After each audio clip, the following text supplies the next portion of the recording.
আল্লাহ আল্লাহ আল্লাহ আল্লাহ আল্লাহ আল্লাহ।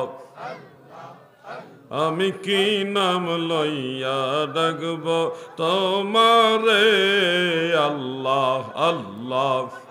আমি কোন নাম লইয়া ডাকব তোমারে আল্লাহ আল্লাহ আল্লাহ। তোমায় যেই নাম লইয়া ডাকি, তোমায় যেই নাম লইয়া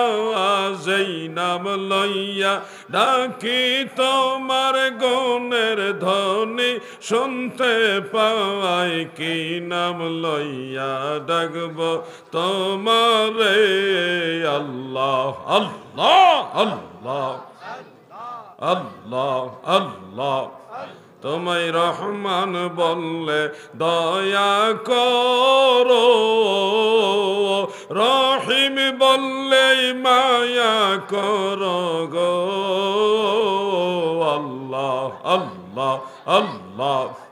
তোমায় রহমান বললে দয়া করো, রহিম বললে মায়া করো গো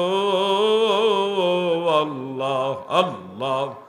তোমায় গফফার বললে ক্ষমা করো, গফফার বললে ক্ষমা করো, তোমার গুণের সীমা নাই। কি নাম লইয়া ডাকব তোমারে আল্লাহ আল্লাহ আল্লাহ। আমি কোন নাম লইয়া ডাকব তোমারে, যেই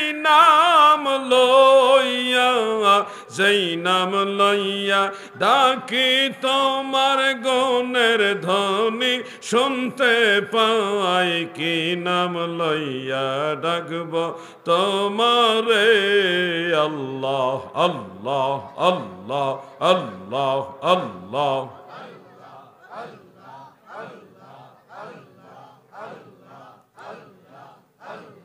লা ইলাহা ইল্লাল্লাহু মুহাম্মাদুর রাসূলুল্লাহ সাল্লাল্লাহু আলাইহি ওয়া আলিহি ওয়াসাল্লাম।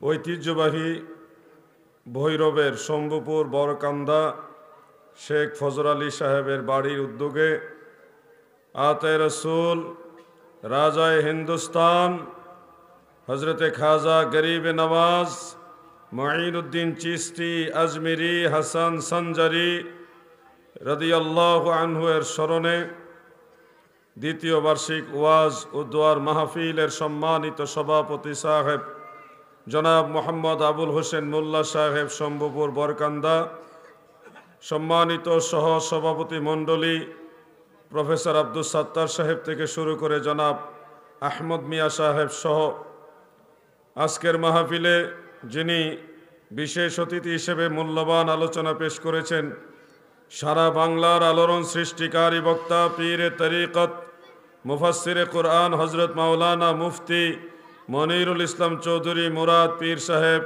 স্নানঘাট লতিফিয়া দরবার শরীফ হবিগঞ্জ সিলেট।